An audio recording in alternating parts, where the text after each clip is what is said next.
So the hours don't update, but we are 13 hours into an 18-hour print. That tells me that we have officially crossed the 1,000 hour mark, and it's time to do a review on this awesome machine.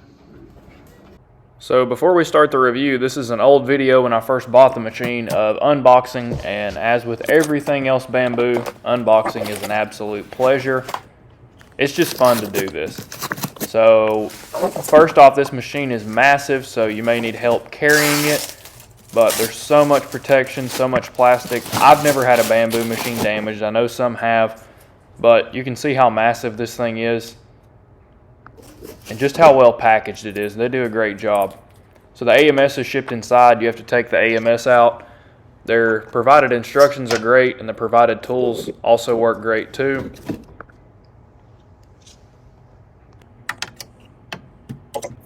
This is removing the shipping brackets from the bed.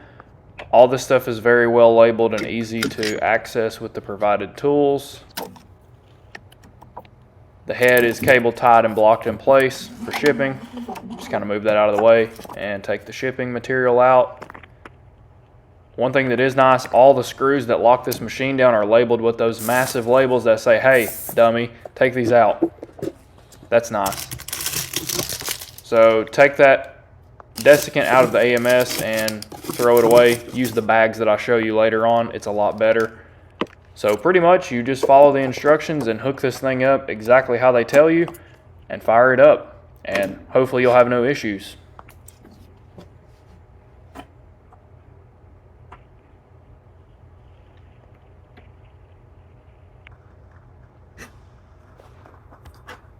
So I think the elephant in the room, the literal elephant, is the H2S. So here we have the P2S, and I've had a P1P, P1S's. These are all the same size. This is kind of the standard Bambu printer, 256 by 256 by 256. The H2S is 340 by 320 by 340. Now on paper, that doesn't look like a lot, but as you can tell, this printer is massive. Let's take another look.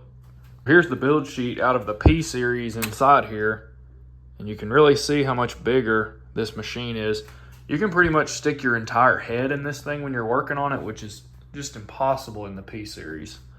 So this thing's definitely massive. That's something for you to consider.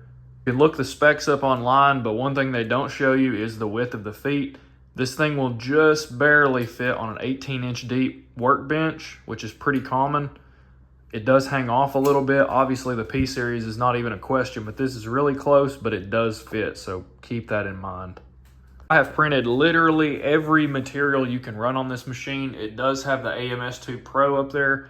I'll talk about how I'll primarily use this later, but I have printed everything from TPU, PLA, PETG, ABS, ASA, fiber-filled filaments. I've even printed with some Kevlar filament. I did a lot of crazy stuff back in the day when this machine had a little bit lower hours. We'll talk about that later on. And I've even printed PPS carbon fiber, which I think is the highest temperature and the best mechanical properties that this machine could possibly print. So I've literally printed everything that you can print on this machine and have had zero issues out of any specific material. I've always used the powder coated PEI sheet. This one's a little rough, but this is the original, and it's got over 1,000 hours on it. I've pretty much only used this side. I mean, you can see I used the scraper. I've used all these engineering filaments. Still sticks just fine. I've got a spare in the box, but I've never used it and don't plan to until this one stops working. So on the topic of maintenance and reliability, I've had one failure on this printer, and this is a little different configuration now, but the PTFE tube that goes from the printer to the AMS failed at about 850 hours. This was my own fault for not inspecting it, and it's due to printing all the fiber-filled engineering materials. They're very abrasive, and they did eat through the AMS cable, the AMS tube. So keep a couple of those on hand and inspect those regularly. They are a wear item. Other than that, I'm running on the original hot end, original nozzle, all original fans, everything like that. Haven't really touched anything on this printer. I have like kind of a 500-hour maintenance on these enclosed Bambu printers. So I'll clean the screws, clean the rods, clean the rails, inspect the wiper. This is still the original wiper after 1,000 hours and it looks okay. I did replace the hot end sock one time, all of this in 1,000 hours, and then I'll go back and lubricate everything. This thing just had its 1,000 hour maintenance, so it's relatively clean. One thing I will note about this massive carbon filter, if you print ABS or ASA or anything else that's nasty, this thing does a great job of filtering that. The P2S is okay. It's got a smaller carbon filter in it, but this one being so massive, it does work very good. You get just a little smell of ABS and ASA, but nothing like the previous printers that weren't filtered at all. So that's pretty cool. As far as the AMS2, I've made it kind of my own. I have 0 mods in this. These are desiccant bags from Amazon. This is the original 1,000 hour desiccant. This desiccant recharges every single time you use the heating cycle, so you don't need to replace the desiccant, so that's pretty awesome. And the fact that it purges automatically means it purges that moisture back out.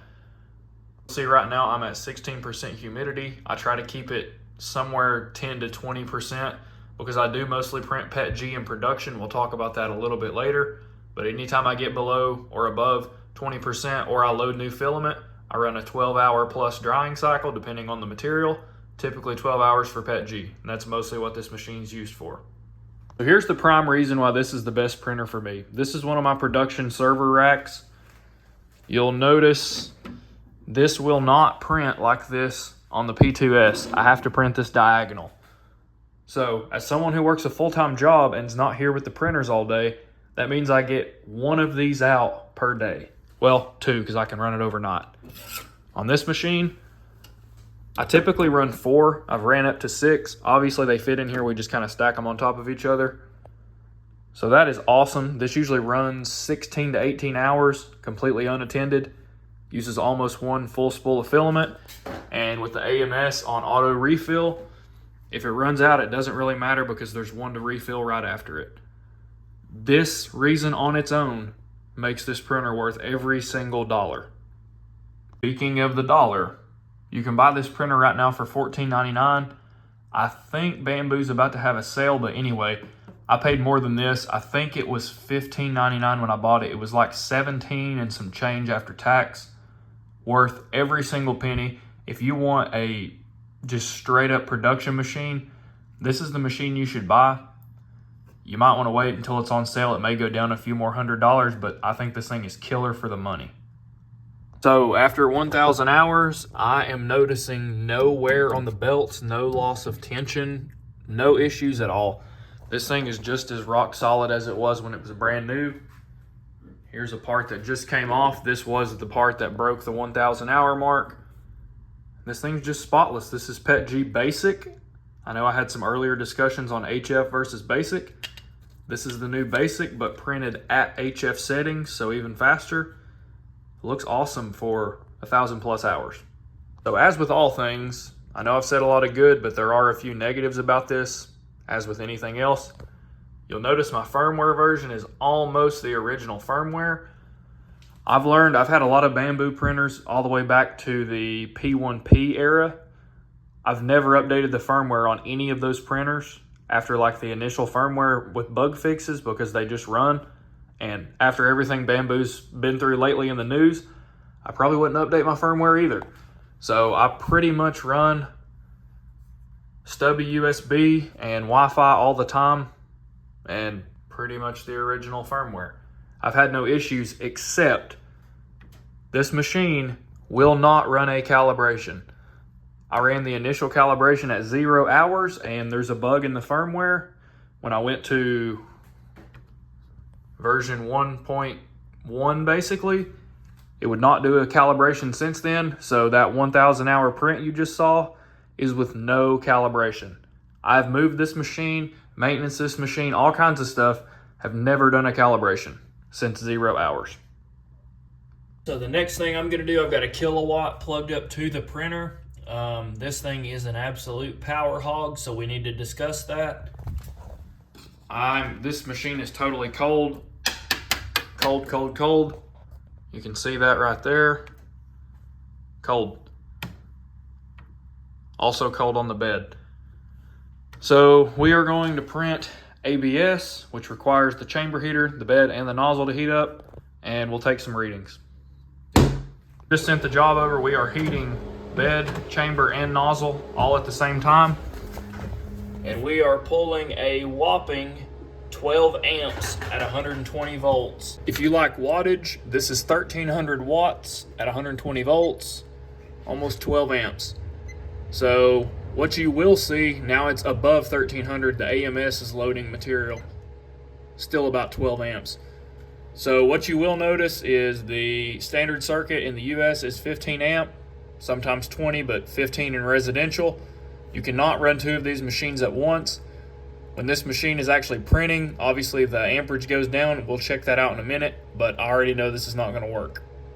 Now the nozzle is at temperature and the bed is at temperature. We're down to 6.8 amps. The chamber heater is still running. The machine has not printed yet. I'll come back when we start printing. We'll say this thing comes up to temperature ridiculously fast. If you don't use the chamber heater, the bed and the nozzle will be heated up in a few minutes, like 3 minutes or less. There is a low power mode from Bambu that you can choose in the slicer that doesn't heat it up as fast, therefore it doesn't draw as much amperage. You might be able to run more than one on a circuit, but I don't have more than one to try. All right, as you can see, we are printing, so let's see what we've got now. So this thing is pulling 6-ish amps. That is roughly 600 to 700 watts for those of you that like watts. And remember, this is at 120 volts. So if you remember last time, I said this thing was 12 amps on startup and 6 amps operating. You maybe could run this on low power, but 6 plus 12 is 18, which would trip a 15 amp breaker if you started one up while the other one was running. Maybe you could get some of that startup down a little bit and run both at once. I'm not sure. I do know I'm able to run the P2S and the H2S at the same time, but there is a noticeable voltage drop on this circuit because it does affect my laser engraver, which is sensitive to voltage. So we are probably at full capacity on this 15 amp circuit. I don't really want to find out. So with that being said, who is this machine for? If you want to make small parts out of PLA, this machine's not for you.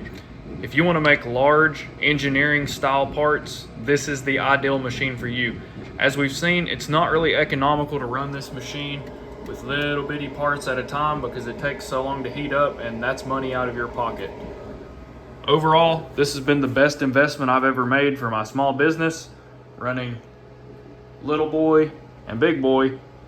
This has been the machine I choose to run most of the time, but most of my jobs are large engineering jobs. If you said I want a turnkey printer and I don't care what it costs, this is what I would buy. I would also buy the AMS2 Pro. As far as what to buy with the printer, buy filament. So it comes with a couple spares. I have these. I bought extra hot end socks after mine failed. I have purchased 0 mods for this printer. I've printed 0 mods. It is completely stock except for the poop chute, which is a must on every machine. Other than that, I've done nothing to it, and I love it, and I would buy another one in a heartbeat. If I ever got enough work, I would add another circuit in this room to put another H2S on it. If you guys like this review, this machine is getting very close to 1,000 hours. This machine, the P2S. If you like this review, I'll also do one on the P2S. This is probably the best value machine. I would pick this over just about anything else, but the H2S takes the cake for me. If you like this review and you'd like to see more things like this, subscribe and leave a comment. If there's anything you think I missed and you want me to address, just let me know and I'll respond to your question.